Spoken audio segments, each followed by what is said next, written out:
Boa tarde. Essa tarde chuvosa, bem paulistana, né? Queria dar bem-vindo a todo mundo, a todos e todas que vieram aqui. E dar início à nossa última mesa do dia, que é uma mesa que não poderia ser diferente para falar sobre o judaísmo na Amazônia hoje. Meu nome é Marília, eu tenho a alegria de ser a diretora de comunicação desse museu. Fiquei muito contente com o convite da Mari para mediar essa mesa. É uma mesa que eu acho que tem tudo a ver com a proposta do museu, que é fazer um diálogo também com o contemporâneo, né? E estou honrada de estar aqui na presença desses três mentes, né, como a gente fala em Yiddish, essas cabeças pensantes aqui, para a gente falar um pouquinho no judaísmo da Amazônia hoje. Que são dois temas que as pessoas se sentem muito donas, né? Tanto da Amazônia quanto do judaísmo. Então, acho que ele é super propício. Eu vou primeiro apresentar os nossos convidados aqui na mesa, e depois a gente já vai começar a nossa conversa. Então, o primeiro convidado é o Felipe Goifman. Ele é fotógrafo, escritor e editor. Há mais de 30 anos ele viaja pelo mundo produzindo as reportagens para veículos de diversos países e é colaborador da revista National Geographic. Autor de uma série de livros, entre eles a Rakitia, Amazônia Hebraica, que dedica-se atualmente à produção do livro Judeus do Sul e de documentários audiovisuais sobre as comunidades judaicas brasileiras. Os livros do Felipe estão à venda aqui na nossa lojinha, então quem quiser depois pode comprar. O Isaac Dahan, médico, é membro da Federação Brasileira de Gastroenterologia, da Sociedade Brasileira de Clínicas Médicas e da Sociedade Amazonense de Gastroenterologia. Atua há mais de 5 décadas como Razan, Shelir e orientador espiritual, representante em vários eventos governamentais, religiosos e acadêmicos junto à comunidade maior de Manaus. Nascido em Alaquer, no interior do Pará, no período de um grande fluxo de imigração judaica, passou a juventude em Belém, aprendendo com mestres oriundos do Marrocos. A gente ouviu hoje ele, cedo, contar um pouquinho da experiência dele. E aqui, ao meio, a gente tem o Moishe Euskamani, psicólogo pela Universidade da Amazônia, atua como rabino na sua própria sinagoga, Beit Maskani, em Belém do Pará. Formou-se rabino pela Yeshiva Midrash Sefaradi, é sofer. Aí está explicando aqui um pouquinho o que é. É também Razan, Balcorê e professor de hebraico. Eu queria agradecer a presença dos três e já deixar um convite para todo mundo que está assistindo essa mesa para o show de encerramento do evento que acontece depois. Eu vou passar a palavra primeiro para o Felipe, porque a gente vai passar um filme dele, e aí seria interessante o Felipe contar um pouquinho do filme. Então, em primeiro lugar, eu queria agradecer o convite do museu. Eu me sinto extremamente honrado. Eu acho que muita gente se sente órfão, né, de casas judaicas no Brasil.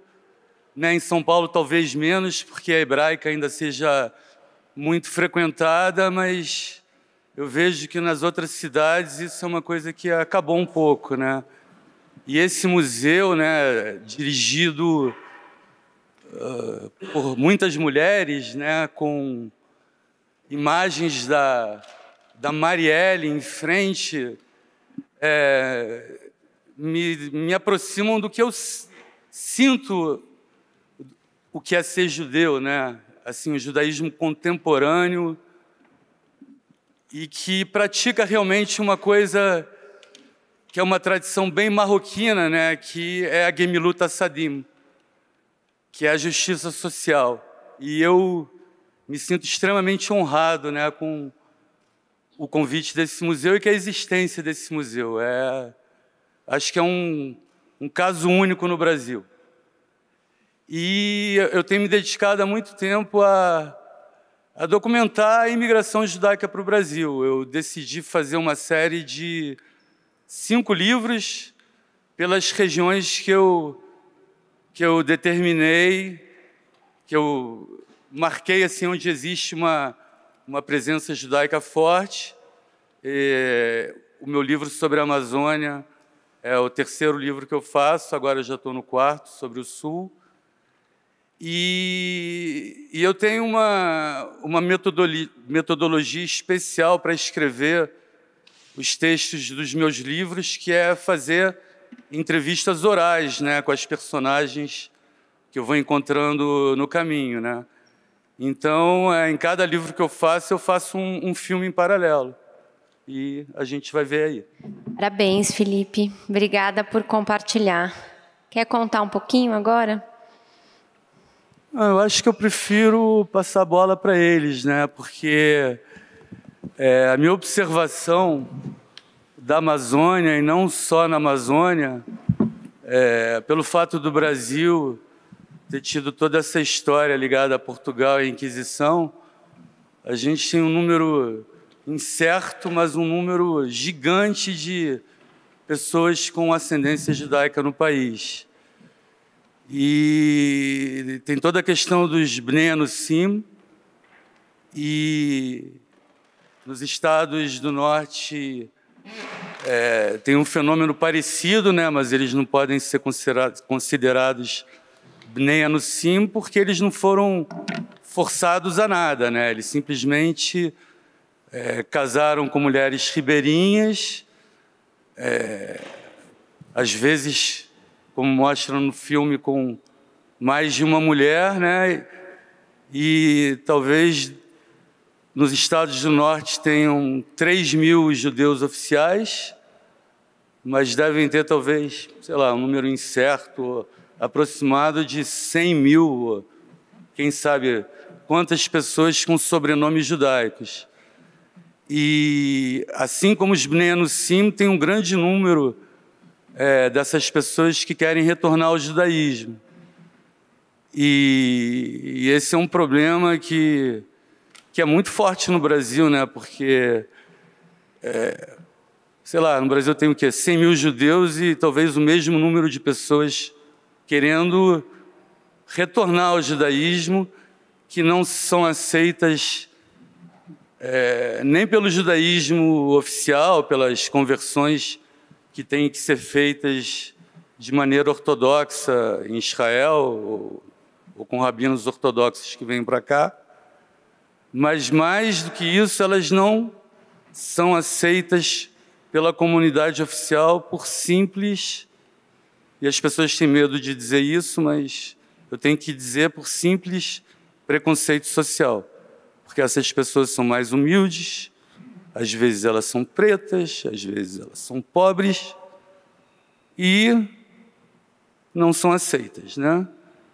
E em Belém, né, como eu pesquisei bastante isso, tem um caso curioso, que o nosso rabino El Meshkani aqui era o rabino da comunidade de Belém, era o rabino favorito, todo mundo me relatou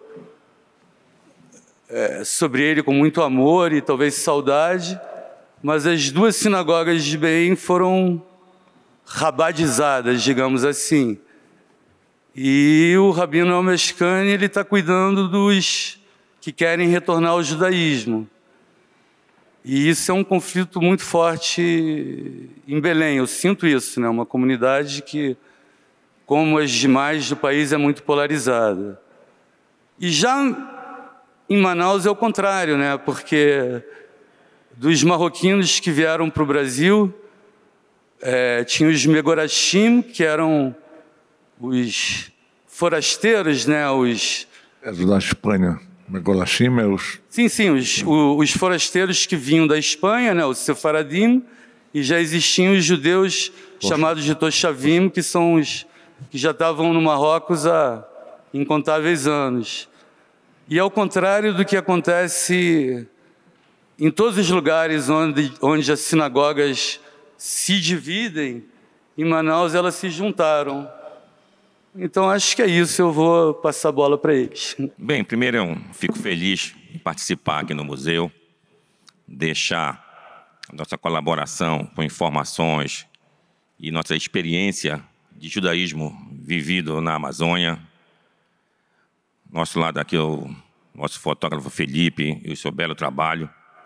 Aqui está o Isaac Dan, cantor, arrasando, experiência, como foi falado, de 70 anos em comunidade. Para quem não sabe, é meu padrinho.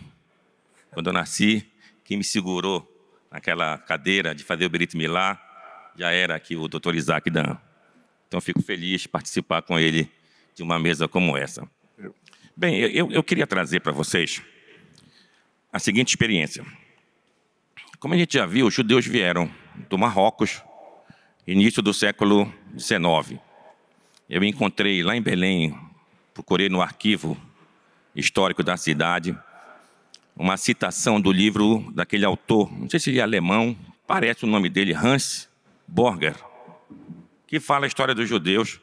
Lá ele mencionava que ele encontrou, lá no arquivo histórico lá de Belém, diário de bordo de 1828, olha aí, 1828. E eu fui lá, ele deu lá o número e tudo mais, encontrei, a pessoa encontrou lá e me trouxe. É uma coisa impressionante.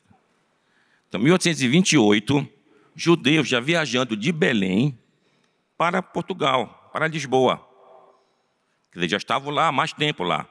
Então, de fato, corrobora o que é dito, que as primeiras sinagogas que foram fundadas lá em Belém são dessa data de 1824, 1828, porque tem duas sinagogas bem antigas lá.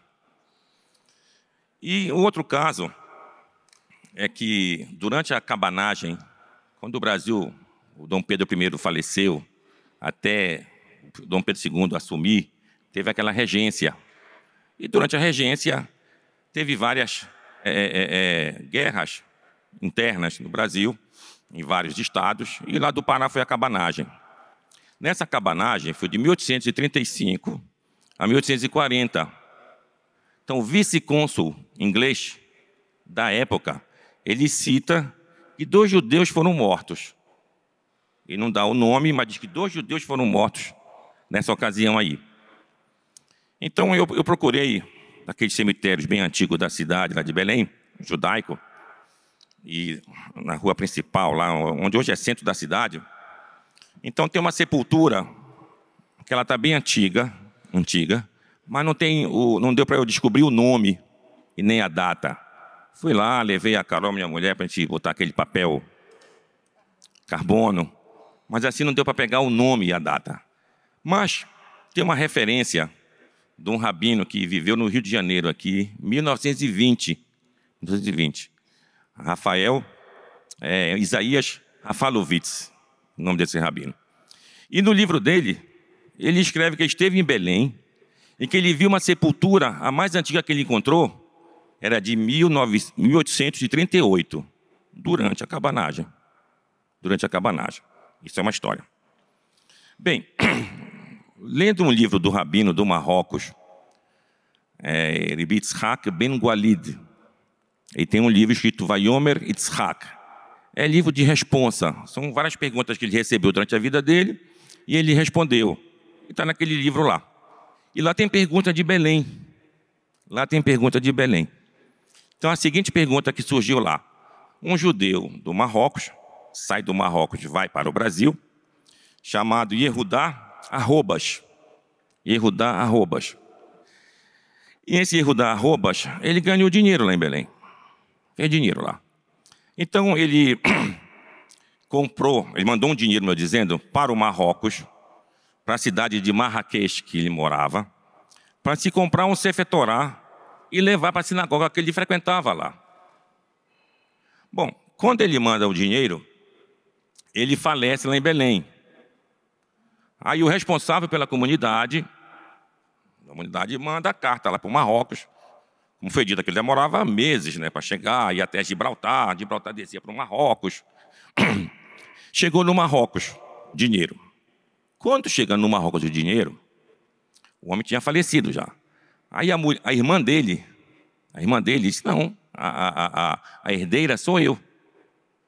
E como eu me casei e mudei de sinagoga, não quero dar para essa sinagoga, quero dar para essa outra. Isso virou uma celeuma lá no Marrocos, foi chegar até ao rabino Isaac Ben Gualid, de quem é agora o direito de ter o Sefer Torá, da sinagoga que ele tinha mandado, ou então era da herdeira. Então o rabino discorre lá no... Aquilo é grande, né? Traz uma opinião aqui, traz uma opinião ali. Ele trouxe 2 argumentos. Um que diz assim, quando você doa alguma coisa para a sinagoga, aquela família que doou, ela está com aquela, como posso dizer, com o privilégio de ter doado. A pessoa que doou para a sinagoga está aqui, a família, então tem um certo direito dentro da sinagoga. Então, nesse argumento, seria da família. E se ela de fato era a herdeira, ela tinha direito de levar da sinagoga para outra sinagoga. Outro argumento, não. Se ele já doou, então é da sinagoga. Bom, conclusão da história ficou mais ou menos assim. O rabino pergunta, na carta que ele recebeu, foi dito que os herdeiros daqui de Belém, lá de Belém, que tinham mandado dinheiro lá para o Marrocos, então quer dizer que tinha herdeiro em Belém. Então a irmã dele lá não era a herdeira, salvo se não fossem filhos dele. Digamos que fossem tios dele, que estivessem lá em Belém com ele. Então a herdeira era ela. Então dizia na carta, procurem saber se ele tinha herdeiro lá em Belém, senão a irmã vai ser herdeira, então o direito é dela. Como a gente viu no filme, tem também uma outra possibilidade que não está na carta. Vai ver que ele tivesse herdeiros que não fossem judeus. E de quem seria então aí? Seria da irmã lá. Então, essa é uma história. Uma outra história, e estou falando de 1850, 1860, que esse livro do Rabino, ele foi impresso em 1876. Então, tu vê que é bem antigo realmente essa história aí. Uma outra história é de um outro rabino do Marrocos também, chamado Refael Enkawa. Tem vários livros, também recebeu perguntas de Belém e teve a resposta dele. Uma das perguntas era a seguinte, toda a sociedade, toda a comunidade, tem as pessoas abastadas, as pessoas com problemas, as pessoas que vivem uma vida mais desregrada. Então tinham mulheres, que eu vou chamar de mulheres da vida, para vocês entenderem, que eram judias. Então elas tiveram a intenção de doar para a sinagoga o que é chamado de parochet, aquela cortina que fica perto do Echal. Isso em 1900, a data da carta, 1900. Então, imagina o escândalo que aquilo foi, né? Como que ia se receber dessas mulheres uma doação para a sinagoga? Aí mandaram uma carta para o rabino lá do Marrocos, que era a origem da nossa comunidade. Rabino, podemos receber? Não podemos receber. Aí, novamente, o rabino vai trazer aquelas fontes. Trouxe um versículo da Torá, que diz que não pode receber ofertas de mulheres prostitutas, nem Tem uma expressão chamada lá, Mehir Kelev, quer dizer preço de cachorro. É uma coisa que não tivesse importância. Não poderia receber. Bom, aí ele traz várias coisas. Aí no final ele disse, olha, tem uma solução. Recebam o dinheiro delas. Que dinheiro é dinheiro. Dinheiro nem impuro e nem puro. Recebeu o dinheiro. E se nem isso for bom aos vossos olhos, então não recebam nada delas. Eu não sei se receberam ou se não receberam o dinheiro, o parochet que elas queriam doar. Uma outra história também em relação, isso aconteceu, se não me engano, em Itacoatiara, uma cidade perto de Manaus. A gente viu aqui no filme, em todos esses lugares tinha judeus morando. Seguinte história. Um judeu, um jovem judeu, estudando na escola comum da cidade lá, conheceu uma católica. Chegou com o pai dele e depois disse, papai, eu quero casar com essa moça aqui. Aí o pai, não, minha filha, que isso? Uma goiá, não pode, tudo mais. Aí o filho botou uma condição. Papai, ou eu me caso com ela, ou eu me mato. Ou eu me mato. Aí, aquela dificuldade, mandaram a pergunta para o rabino lá no Marrocos, o Refael Enkawa. E aí, então, ele discorreu. Como estou dizendo, traz aquelas fontes, talmúdicas. Tem uma citação da fonte talmúdica assim lá. Se um homem, adoecer, vou usar a expressão em português, adoecer de amor por uma mulher. Adoecer de amor por uma mulher. Mas a mulher é casada. Cara. E o homem está definindo. Seria isso pikuar nefesh? O que é pikuar nefesh? Um perigo de vida. Quando há perigo de vida, você pode transgredir certas leis da Torá para salvar aquela vida. O homem está morrendo. Tá, mas a mulher é casada, vai fazer o que com isso? Aí o Talmud diz algumas soluções para o caso. Que ela passasse perto dele, com o perdão de vossos ouvidos, com roupa íntima. E ele ia se contentar com isso. Aí outro sabe, não, que ele morra com o desejo dele, mas não se pode profanar uma mulher casada. Cara. Bom, conclusão que não se pode profanar. Isso o Rabino trouxe para mostrar como é a situação que a gente estava vendo dentro da questão de pikuar nefesh. O filho disse, pai, eu me caso com ela, então eu me mato. Será? Bom, aí o Rabino continuou, no final ele disse, mas qual é o problema? Converte ela. Ela quer se converter? Quer? Então, por que essa dificuldade toda aí? Leva ela no tribunal rabínico. Converte ela. Então, pelo que parece, as nossas comunidades judaicas, desde o século XIX, XX, nessas situações que aconteciam lá, eram solucionados. A gente teve vários casos, cada um na sua família. Aquele tio casou com aquela tia que não era judia. Ela quer ser judia? Quer. Então, bota ela dentro da comunidade. Os filhos dela são judeus. E assim a gente viveu por muitos anos em nossas comunidades, até que chegaram outras vozes, como falou que o Felipe, foram rabadeando a nossa comunidade. E nessa mentalidade diferente, surgiam esses problemas. Não, tu não é judeu 100%. Não, a tua avó não era judia. Rabino, só para quem não sabe explicar o que é Bnei Anussim. Eu não sei se todo mundo aqui está familiarizado. E também o que é Rabad e Rabadear. Bem, é assim, o Bnei Anussim que a gente está falando, Bnei Anussim são aqueles descendentes de judeus.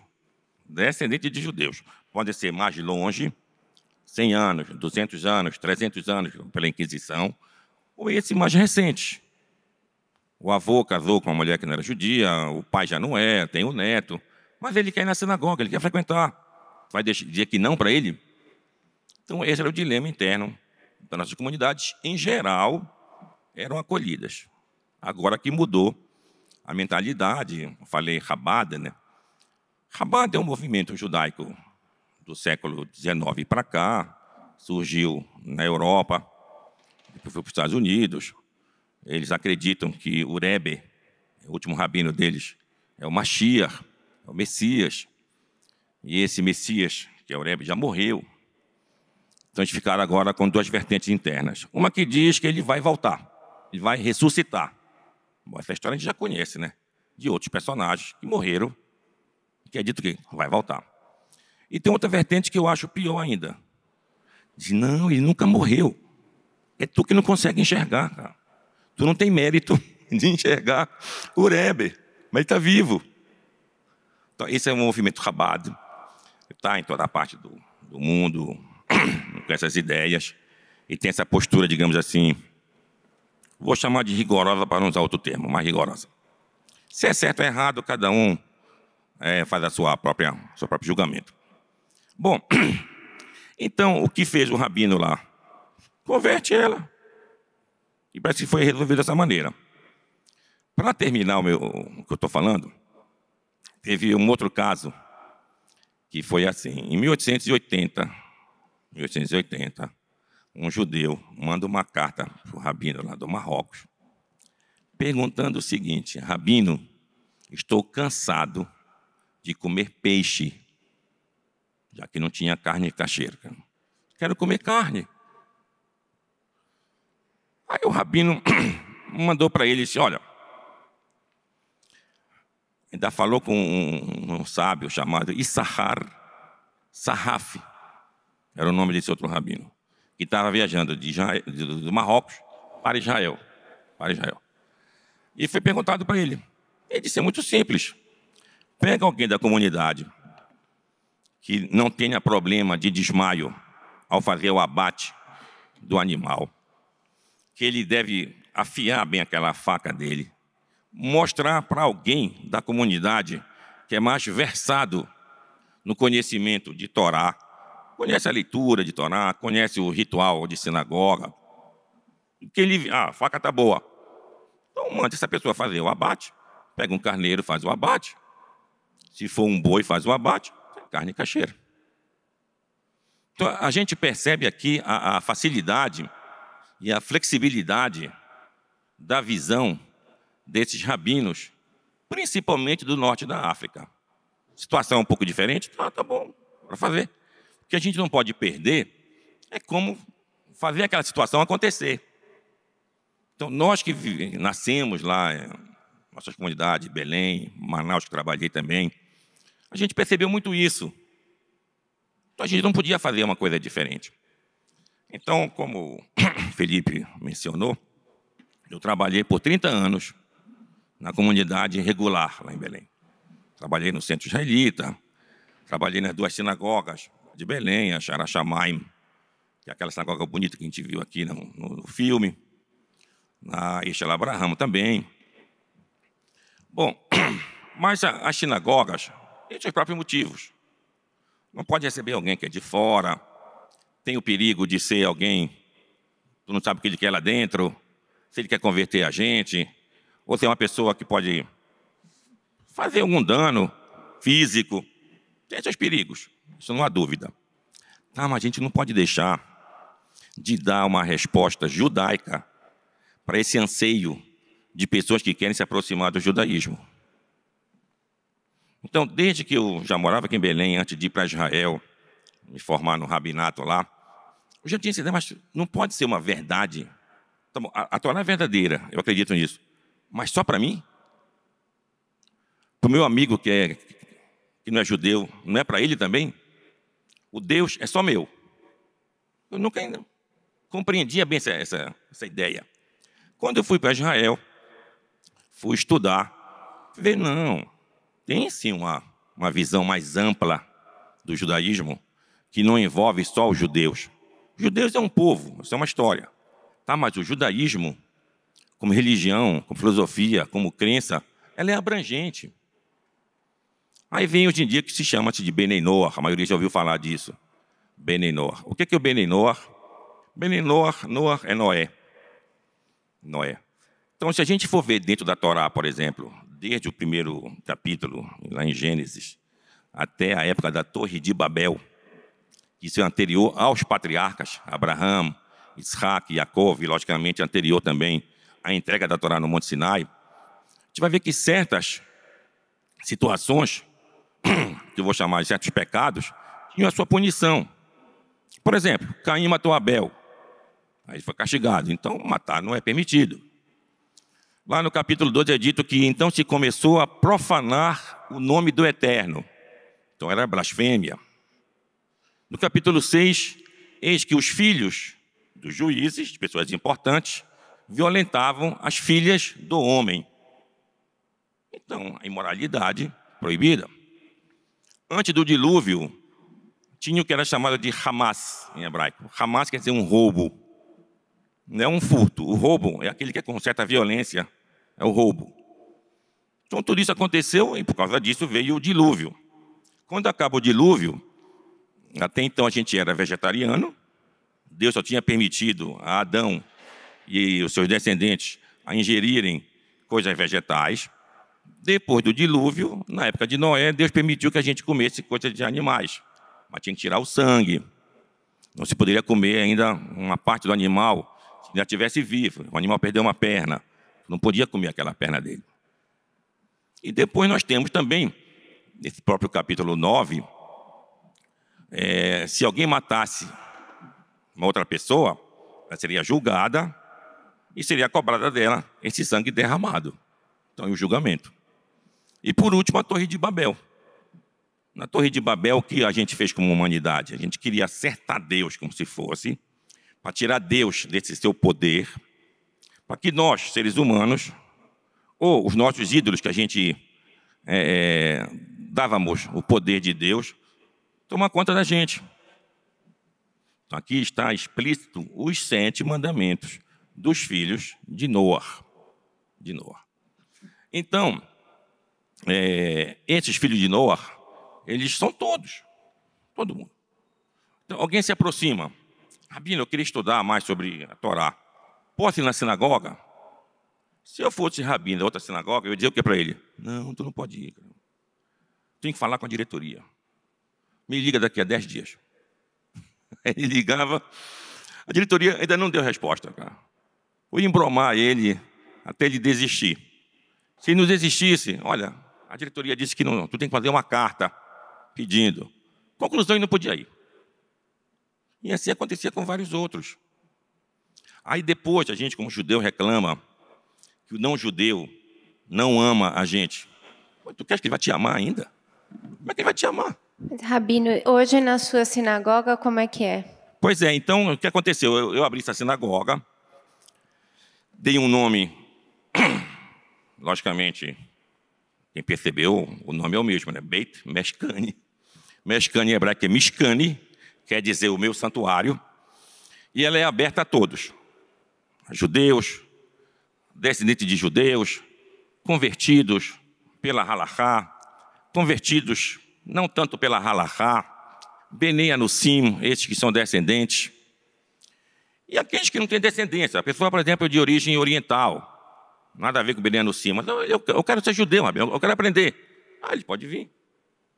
Então ele entra na sinagoga, ele vai ser igual aos outros lá, tudo que for preciso, se ele quiser, logicamente. Ele vai participar. Então, é uma sinagoga abrangente.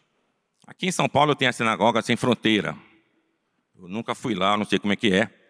Alguém me diz, talvez seja igual a sinagoga Sem Fronteira. Talvez. Mas a minha sinagoga funciona dessa maneira, de modo, inclusive, ajuda a comunidade judaica. Todo aquele que não judeu bater na porta lá, o que vão dizer? Vão lá com o rabino, é o Meshkani. Para mim é um prazer receber. Porque esse não judeu, ele vira um fervoroso defensor do judaísmo. Então a sinagoga, Maria, é aberta para toda e qualquer pessoa que queira participar. Se ele quiser continuar estudando, se aprofundando, e chegar depois numa conversão ortodoxa, ele vai chegar, o caminho dele está aberto. Mas antes disso, ele vai ser recebido para que ele possa realmente participar com a gente, abertamente. Era isso. Obrigada pelo seu depoimento. Aí, antes de passar a palavra para o doutor Isaac, eu separei aqui como inspiração para a gente, pensando na sua profissão como médico, também uma homenagem ao Sérgio, nosso presidente, que também é médico. Uma homenagem ao Noel Núteus, um judeu que não era marroquino, mas um judeu ucraniano que fez um trabalho belíssimo em prol dos povos indígenas na Amazônia. E quando ele morreu, o Drummond, poeta Carlos Drummond de Andrade, escreveu no Jornal do Brasil, dizendo o seguinte: valeu a pena teu cerne ucraniano fundir-se em meiga argila brasileira, para melhor sentires o primitivo apelo da terra. Acho que isso está muito presente no filme do Felipe, né? E um pouco na fala do Rabino também. Primeiro, obrigado pelo convite para participar desta mesa. Meus efusivos elogios ao Felipe, um profissional assim com uma visão muito grande, muito de cada detalhe. Quem olhou o filme viu detalhes assim importantes que ele quis mostrar. O judaísmo em si, nas sinagogas e tudo, mas quis mostrar essa descendência toda e como no interior as coisas foram realmente difíceis, muitas vezes. Né? Muitas vezes. E hoje tem, no caso aqui chamado Rio dos Cohen, na realidade, muitos Cohen, não só Cohen, mas muitos de outros nomes, né? Outros sobrenomes. e que você conseguiu, colocando em um só, você está simbolizando centenas de famílias que estão por ali pela Amazônia e, na realidade, vão até Iquitos, no Peru.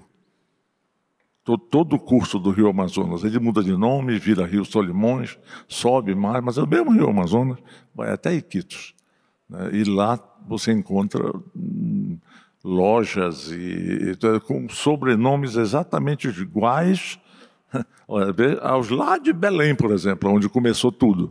Os navios aportavam, vinham da Europa, paravam em Belém, isso era obrigatório. Não tinha avião, parava e todo aquele curso você vai encontrar lá no Peru, quer dizer, antes da cordilheira, Iquitos é antes. Já depois da cordilheira, Lima já é o outro lado, já é Pacífico, já não chegaram os judeus marroquinos, mas os mesmos sobrenomes. Então, te parabenizo pelo precioso trabalho, né? Ao Moisés aqui ao meu lado, meu afilhado, né? É uma história antiga, familiar, de laços familiares entre a minha família, a família do meu pai e a família dele, né? E eu, na realidade, seria o papai, né? O meu pai, o padrinho dele. Mas o meu pai era cego, ficou cego. Então, eu tinha, eu acho que 18 ou 19 anos, primeira vez que eu fui Sandak. Né? Mas eu queria te dizer que realmente eu te considero, sinceramente, ainda o principal rabino de Belém, sabe? Por quê? Além do estudo de rabino, muito bem, estudo, Midrash Sefaradi, Israel, mas isso é uma coisa. Mas você conviveu como eu convivi, eu sou mais velho um pouco, né? Com todos aqueles mestres, com toda aquela história. O Moisés conhece toda a história, todos aqueles manuscritos, coisas que não tinha em livros, né? E ele conseguiu sintetizar em livros. Tem coleções de coleção dele. Tem de sábado, tem de semana, tem de Rosh Hashanah, tem de Yom Kippur. As Selichot, nós estamos usando em Manaus agora, a Selichot a gente coloca aqui é um livro de coautoria dele, com uma parte religiosa dele, né? E junto com o Davi Salgado, que é o outro, também El Maler, houve a mudança de nome. Teve muita mudança de nome na Amazônia.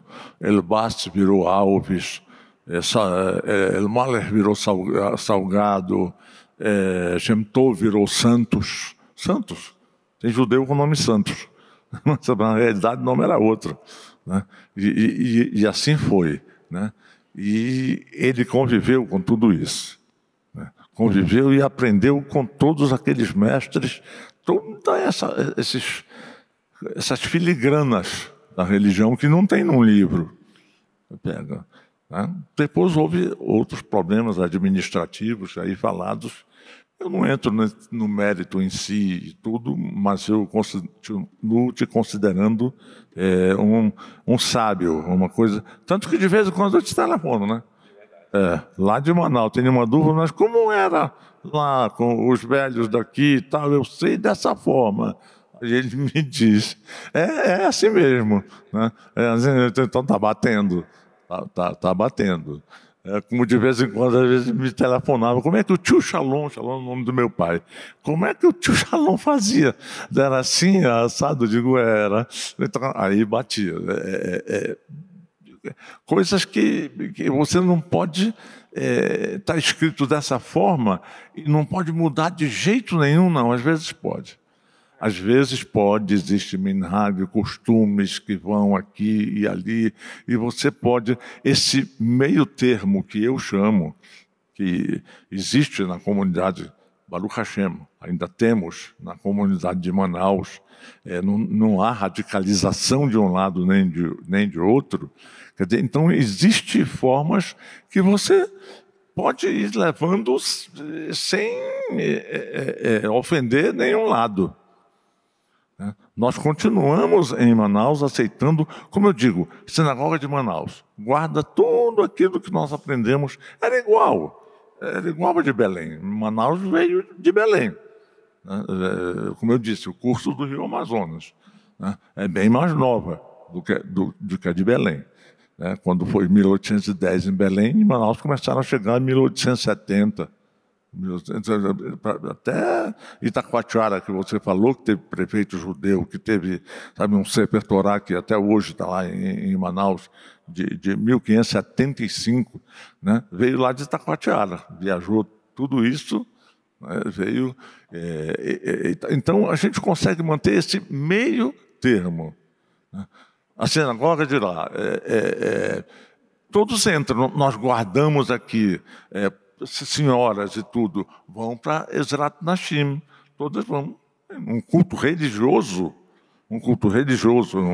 um shachrit, uma menchá, uma arbit, vão para cima e tudo, tem embaixo um local reservado para aquelas senhoras que não podem subir a escada, né? Ou fraturou, enfim, doentes, tem um lugar reservado. Mas a gente guarda isso. Mas um exemplo, uma outra coisa que vai ter que não é um culto religioso. Juntamos todo mundo embaixo, sem problema nenhum. Um Yom Ha'atzmaut, tudo que tem a festa, todo mundo junto. Então, é esse meio termo que preservou as nossas comunidades, né, até hoje. Então, ela é, assim, um ortodoxo, ele vai entrar lá, é respeitadíssimo. Ele vai ver que não tem câmera, a gente guarda isso. A gente continua guardando microfones, câmeras, a gente não tem isso. Né? Porque o cara vai rezar, vai olhar o culto, pega o livro Ner Shabbat, de autoria do Moisés, e reza igualzinho. Né? Entra um de uma comunidade reformista. Você é judeu, entre. Né? Entre, está aqui e tal. Claro, infelizmente, mas eu acho que não é só Manaus, tudo. Aqui em São Paulo é mais ainda. Tem que passar pelo Bitachon, pela segurança, para saber quem sim, você veio de tal lugar, veio da CIP, por exemplo, veio da área do Rio de Janeiro, tá legal, tá tudo ok. Então já entrou. Né? Ele vai se sentir muito bem lá, vai ser chamado a aliar a Torá, não vai ter problema nenhum. Né? Então, isso eu acho importante. Quando a gente radicaliza de um lado ou de outro, fica ruim. Precisa ser feito, tem muitos com parentesco de judeus, o pai era judeu, o avô e tudo. Uns ficam como foi mostrado no filme, ele já está ali no meio do rio e tudo vai acabar. É a história, foi resgatada. Outros não. Então, ali na cidade, querem saber. Não, eu estou olhando, eu fui procurar, meu avô está ali, ele está enterrado ali, olha.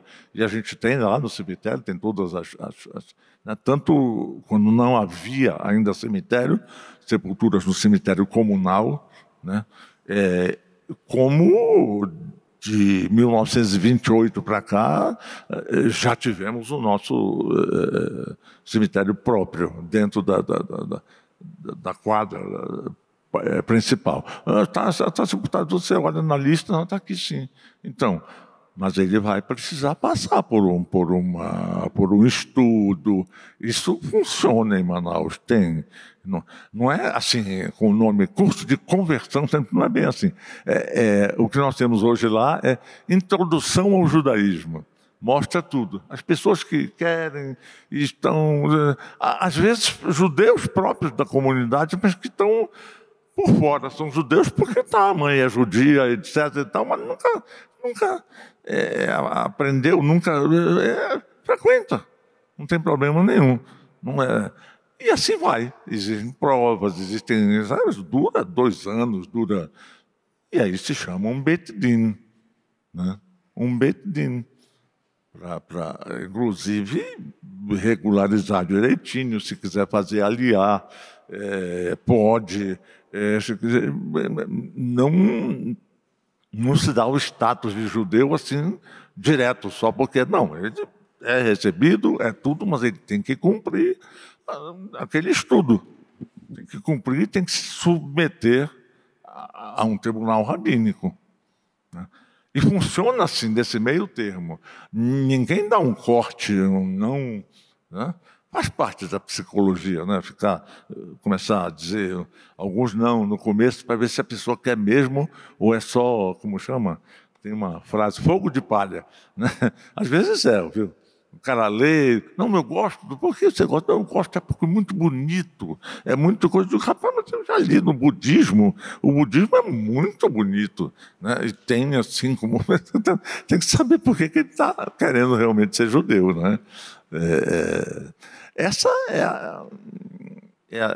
a nossa comunidade do norte hoje, né? Eu posso falar mais por Manaus agora, porque, como eu disse, saí de Belém com 24 anos de idade, né, e já estou há 51 anos em Manaus. Mas acompanhei toda a sequência lá, né, toda a sequência, até meu pai falecer, minha mãe falecer, tudo, então, daí é muito. Hoje eu vou menos, né?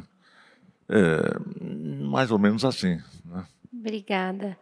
Eu acho que a gente pode abrir para perguntas. Obrigada pelo depoimento de vocês. Para o Rabino Moisés, uma pergunta bem objetiva. Eu queria saber, essas cartas que você menciona, elas existem ainda? Que parece que você realmente leu e sabe. E em que língua elas estão escritas? Essas cartas, elas fazem parte desse livro, chamado em hebraico o livro de Shelot, Teshuvot, em português algo como responsa. São perguntas e respostas. Então, o rabino, no decorrer da vida dele, não só ele, outros rabinos também, receberam várias perguntas e responderam, e botaram isso em livro. Então, o livro chama-se Vayomer Yitzhak. Já deve ter, eu acho, reimpresso, provavelmente, em Israel. O antigo é de Tetuana, lá. Aqui, ó, o Isaac Dan está confirmando. Em Harnof. Um bairro lá em Jerusalém, do Rabino Yitzhak Ben Gualid. Todo judeu do Marrocos, em geral, quando tu entra na casa deles, tem, às vezes, 2 quadros. Um quadro é Bishimon Bar Yochai, que é um rabino famoso, cabalista, né? E o outro do Rabbi Isaac Ben Gualid, Yitzhak Ben Gualid. Então, essas cartas constam desse livro. Foi lá que eu li em hebraico. Tá. Era o patrono dos enfermos e das parturientes, Rabbi Yitzhak Ben Gualid. Ele ganhou medalhas da França por trabalhos que ele fez em epidemias de cólera que aconteceram no Marrocos. E ele e os alunos se expuseram mesmo, eles tinham uns olhos, faziam fricções, além de hidratação, e tem medalhas e diplomas de honra e tudo. Então, ele é o patrono. Era muito comum as nossas velhas no bom sentido, tá? Avós, bisavós e tudo. A moça estava gestante.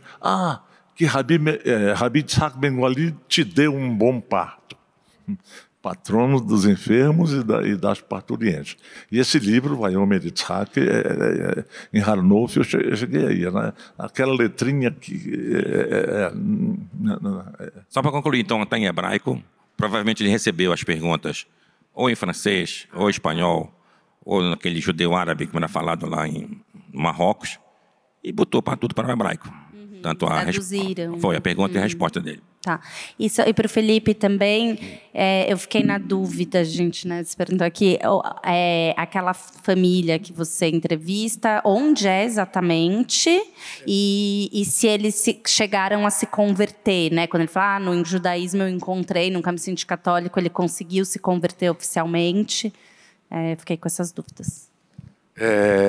Então, isso tudo acontece nos arredores de Cametá, que já foi até capital do Pará durante a cabanagem, e foi uma das cidades mais importantes, né, para o judaísmo paraense, porque lá também teve uma sinagoga, né? Acho que sinagoga mesmo... Oi? Ainda tem as ruínas, né? Não tem porque o rio subiu e a rua que margeava o rio foi inundada, né? Então não tem nem mais a rua com esses casarões, né, dessa época áurea, né? E eu acho que sinagoga no Pará só teve só em Belém e Cametá, né? Nenhum outro lugar. E conversão é uma coisa muito complicada, né? Eles mal conseguem ser recebidos. Assim, se não fosse o Elmer Scani, eles não teriam nem como articular, né? Então, o Elmer Scani, pelo que eu tenho visto, né, ele tem atendido também a comunidade de Campina Grande, né? Até porque você mencionou o Rabino Ventura. O Rabino Ventura ele mudou para Catânia, na Sicília, e está fazendo o mesmo trabalho, né? Porque os sefaradim também, quando foram expulsos, né? Foram para Sicília, né? Eu acho que a Sardenha, né? Ela pertencia à Espanha, né? Então também tem toda essa questão dos Bnei Anusim, né, do sefaradim muito forte lá.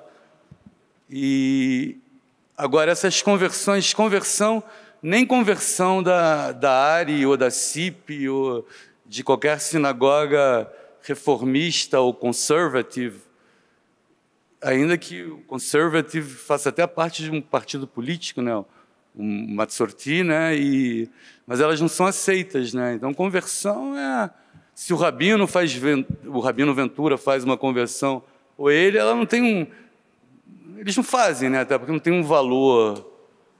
E tem também, nessa questão dos Bnei Anusim, toda uma problemática de falsos rabinos que querem ganhar algum trocado com essas conversões, né? Agora, essa questão também das conversões, a gente entra no museu e vê aquela placa lá, o que é ser judeu, né? Em Israel, apesar, por exemplo, se a gente for pensar no judaísmo reformista, a segunda maior população judaica, a metade dos judeus do mundo, moram nos Estados Unidos. E quase todos são reformistas, mas não são aceitos oficialmente como judeus, né? Uma conversão reformista não é aceita pelo Beit Din em Israel. Então, esse é um problema político que a gente vê agora acontecendo, né, pegando fogo. Se esses malucos lá, o Smotrich, Ben-Gvir, se isso for adiante, até a própria noção até a aliar ela vai ser transformada, porque para fazer aliar basta você ter um dos 4 avós judeus, né? E isso não vai ser mais assim, né? Se isso seguir adiante, né? Só completando, como é que nós fazemos em Manaus essa questão, né? Um Beit Din ortodoxo é muito difícil você conseguir, mesmo dando aulas, mas é difícil se reunir. Antigamente existiam rabinos ortodoxos, Israel facultava a rabinos em alguns países representar a Rabanut. Nós tínhamos. Existia o rabino Anijar no Rio de Janeiro, ele tinha o carimbo de Rabanut, existia o rabino Laniado, o pai está velhinho aqui em São Paulo, né? Mas depois Israel tirou isso, o Rabanut, não é o Estado de Israel. A Rabanut tirou isso de todos os lugares. Ficou difícil, então, para Manaus. Aí eu encontrei abrigo em comunidades liberais, na ARI, na CIP, né, que são comunidades liberais, mas que, para efeito de aliar, por exemplo, é aceita pela Sornut, pela agência judaica. São comunidades oficiais, né? Comunidades ortodoxas, comunidades liberais, tudo bem, mas congregações aceitas como judeus. Então, nós, em Manaus, passamos... Eu dizia para as pessoas, aqueles que queriam ir para Israel, eu digo, olha, você está fazendo aqui, vai fazer com um Beit Din que está vindo aqui da área, por exemplo, e tivemos anos e anos, depois passou para a CIP, mas presta atenção, vai fazer aliar, vou. Então, tu vai chegar em Israel, vão te receber, você vai ser um imigrante novo, vai ter tudo aquilo, vai virar israelense, vai virar soldado. Eu tenho gente que virou tanquista lá em Israel e tudo. Mas se tu for casar lá, se for alguma coisa, abre um ticket, uma pasta, no Rabanut, demora, você já está lá dentro. Quando te chamarem para entrevistas, para não sei o quê, se você quiser realmente revalidar uma conversão a nível ortodoxo, você já está aqui, já passou 1 ano, 2 anos. Todos os que fizeram isso passaram fácil na Rabanut. Todos.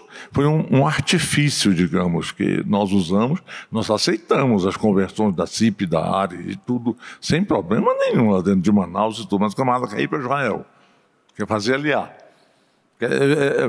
A gente explica antes, vê, tu vai chegar lá, vai virar israelense, vão te dar uma carteira e tudo e tal, vai servir o exército. Mas se você for casar, o casamento em Israel é só o religioso, né? Vão criar caso lá na frente. Então eu aconselho, se quiser realmente, abre uma pasta e demora para mas quando vão te perguntar, mas olha, isso para mim, em 51 anos de Manaus, uma das coisas mais gratificantes foi ter mandado tanta gente para Israel, sabe? Não voltou ninguém. Se voltou, não me lembro. É pouquinho, é um outro. Tem uma família, que foi, agora já voltou para Israel de novo. Não ficou lá em Manaus.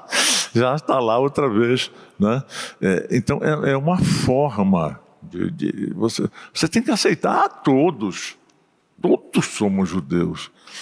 Eu falo isso não só dentro de ambientes judaicos, eu falo isso em meios acadêmicos, lá quando tem uma reunião em universidade, em magistratura, governamental, ou diálogo interreligioso.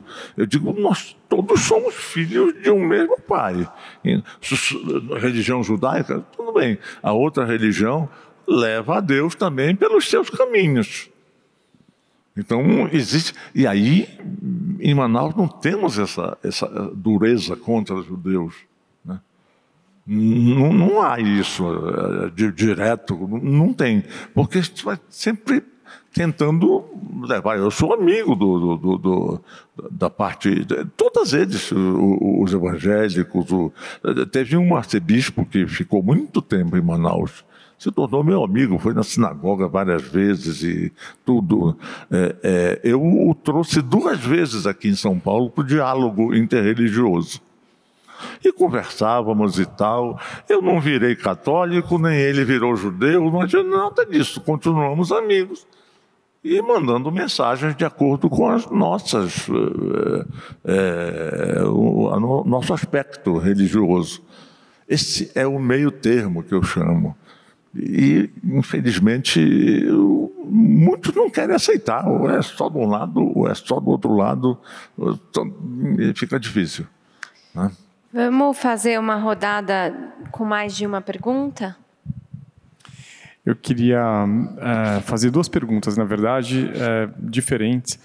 A primeira, se existe um interesse especial da comunidade evangélica, tanto em Belém quanto em Manaus, de aproximação, enfim, às sinagogas e ao judaísmo. E a outra é entender se...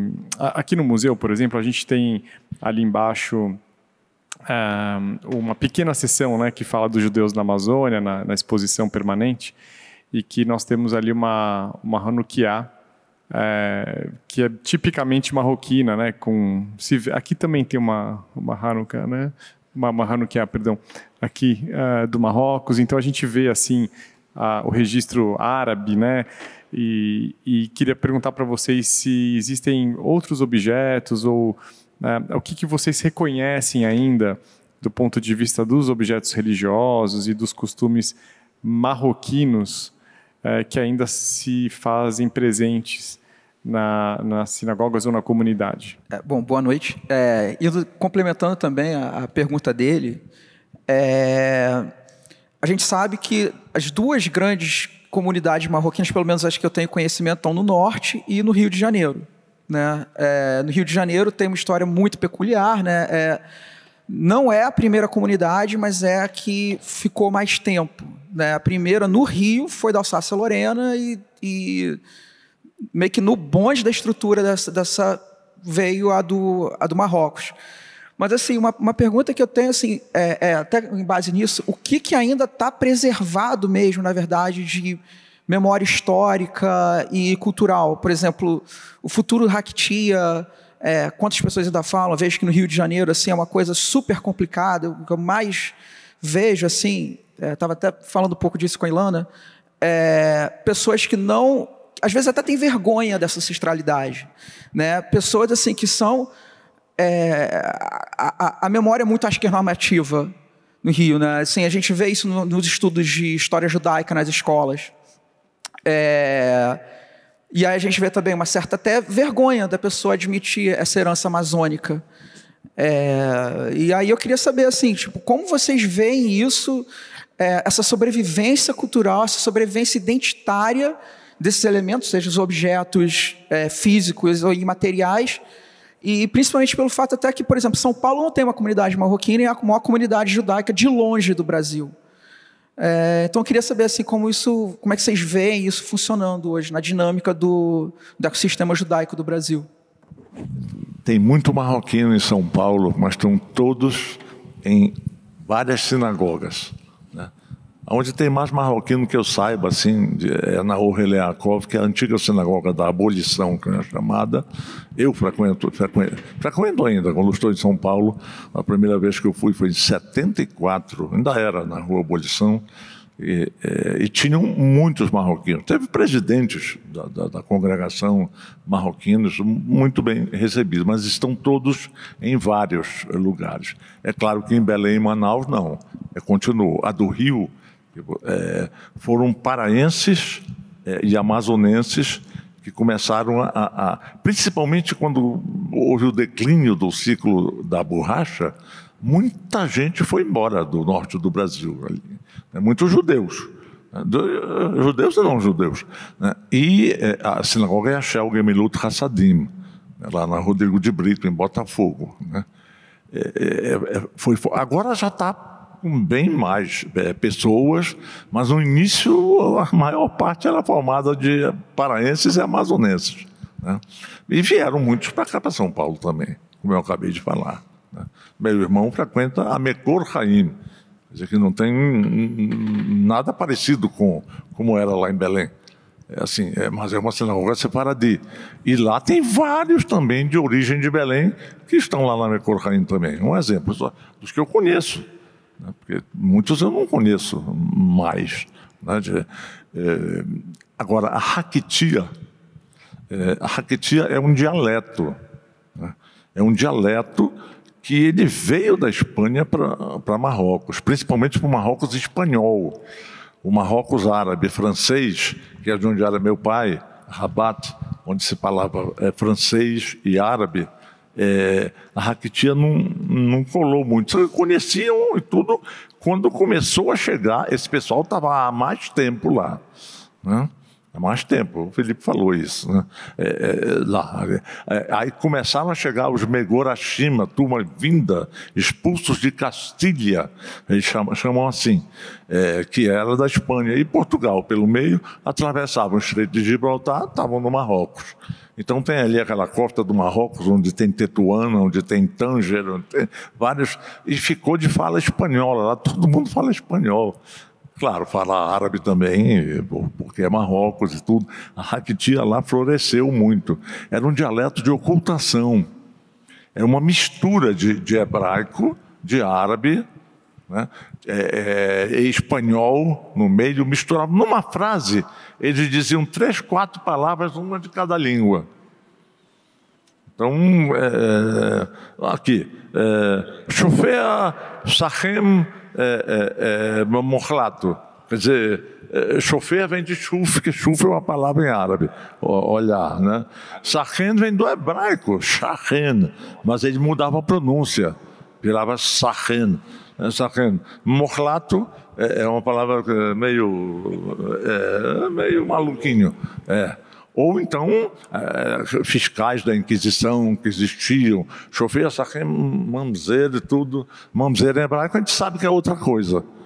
Mamzer em hebraico moderno é um bastardo, mas lá eles queriam dizer um homem mau, um homem que vai te fazer mal. Chofer só é mamzer. Né? Mas existe hoje mas o outro cara não entendia nada. Um movimento de retorno a isso, de preservação, sim? É estritamente familiar e entre os membros da comunidade. Se na família não se fala... eu cheguei a fazer, eu acho que não me lembro, Sara, 6 ou 7 aulas de Hakitia, dicionários, assim práticos, porque tem livros muito bonitos de Hakitia, teórico, gramática e tudo, mas na prática não funciona. Funciona dentro da família. Na família inteira, adriamos em Hakitia, adriamos e falamos. Né? E tal, e um entende o outro, mas isso já veio daquele.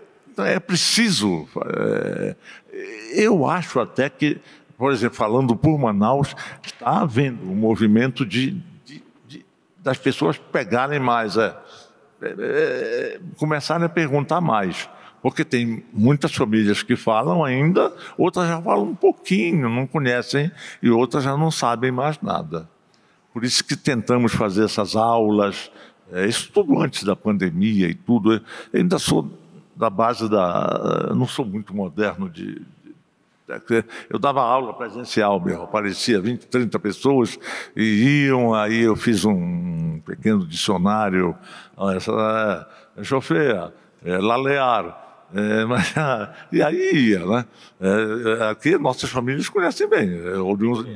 Belém Belém fala muito mais do que Manaus, Hakitia, né? Mas se preserva, né? Se preserva isso, se faz. A outra pergunta de objetos e tudo, eu acho que a maioria já está em Israel. Eu me lembro de vários shelichim em Manaus que chegavam. Em Belém, não, eu era bem mais novo, né? Não estava na frente da direção, eu estava em sinagoga, cantando e encantado com os outros cantando, com Leon Benjó cantando e tudo. Então não prestava atenção nessas coisas. Em Manaus eu comecei a prestar mais atenção. Muitos shelichim que vinham para trabalho e para tudo. Uma vez eu assisti, ele levou, porque ela deu a viúva do rabi, que era um antigo rabi de Manaus, chamado Jacob Azulay, né? Ela tinha coisas que nem eu conhecia, que usavam e tudo. Ele ficou encantado com aquilo. Era para Israel, para o Museu de Israel, levou praticamente tudo, né?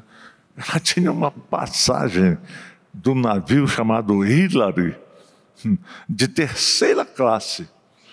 Terceira classe ela tinha, ele levou, né? Foi como ela veio do Marrocos, né, de terceira classe desse Hillary, que era os transatlânticos, passava 2 meses ou mais para atravessar o Atlântico, né?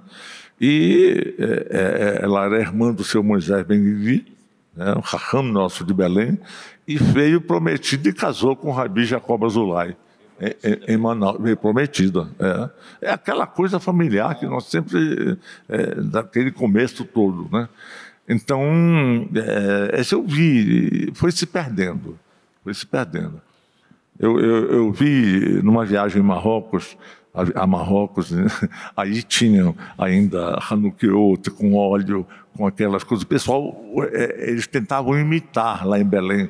Lembra dos Hanukiot, que era assim, tipo umas canoinhas? Umas canoinhas para colocar o óleo, né? E botavam um paviozinho, você acendia, porque queria acender com óleo. Né? Não tinha aquele negócio de vela. Mas na antiguidade, na época dos macabeus, não existia vela.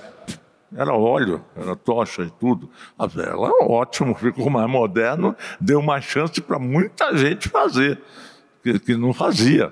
E não é por isso que eu vou condenar a vela, de jeito nenhum. As velhinhas é ótimo, acende, o importante é acender. Né? E vai e faz. Você tem como pegar uma com óleo e tudo, é como era antigamente. Você não tem, vai ali no lugar tal, tem as caixinhas com número, está ótimo também. Agora, a pergunta sobre a comunidade evangélica. Eu não entendi qual é a questão da pergunta da comunidade evangélica. Não, só se existe um especial interesse da comunidade evangélica na gente ou a gente neles.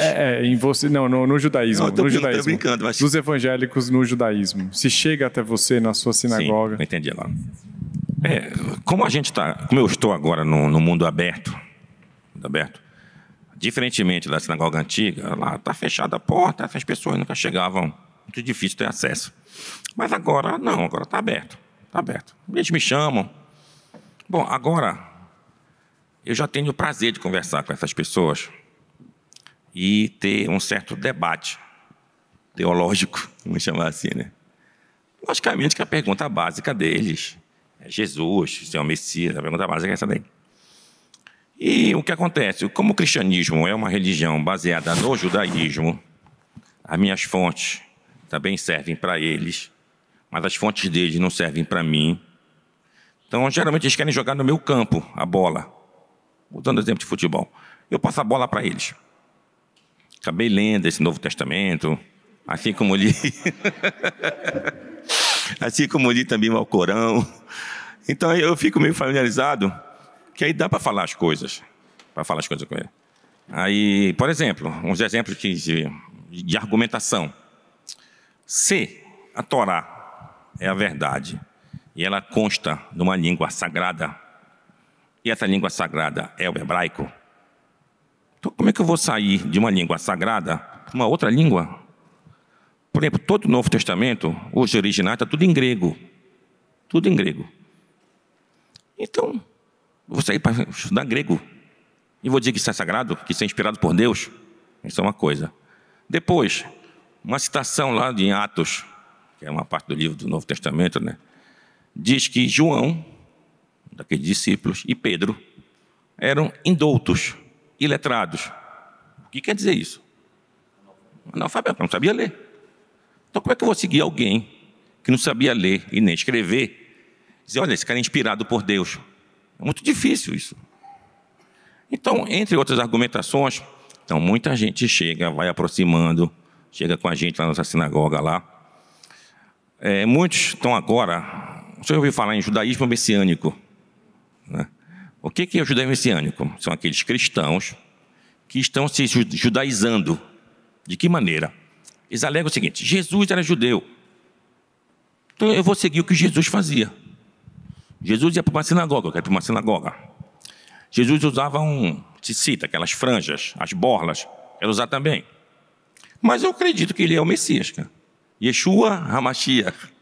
Aí vou hebraizar as palavras. O evangelho, não, Bessorá Tová, em hebraico. Então eu estou dando todo um caráter judaizante para isso aqui. Então eles se autodenominam de judeus, mas não são judeus, são cristãos que estão agora se fantasiando de judeus. E tem muitas sinagogas deles, sinagoga messiânica, tem muito, cara. Então eles não chamam de rabino, aí geralmente é Rosh. Rosh Beit HaKnesset, é o chefe da sinagoga lá.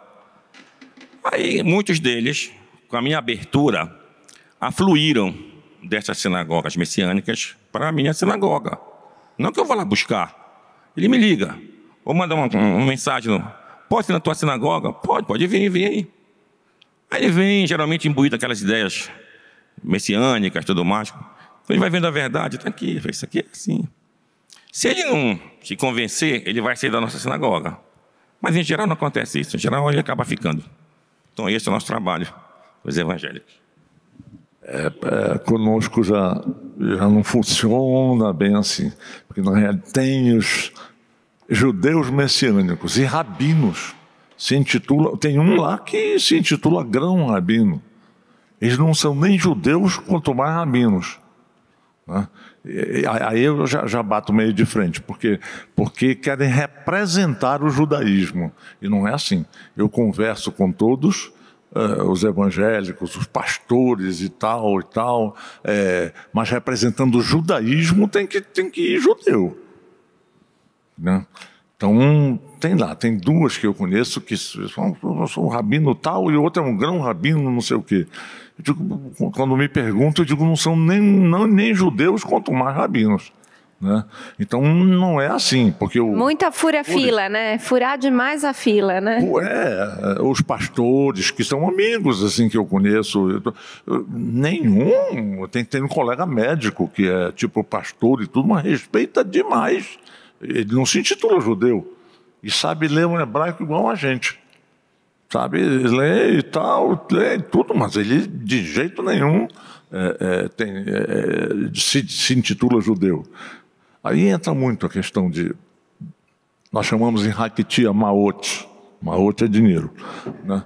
Maot, outros usam a palavra flus em árabe.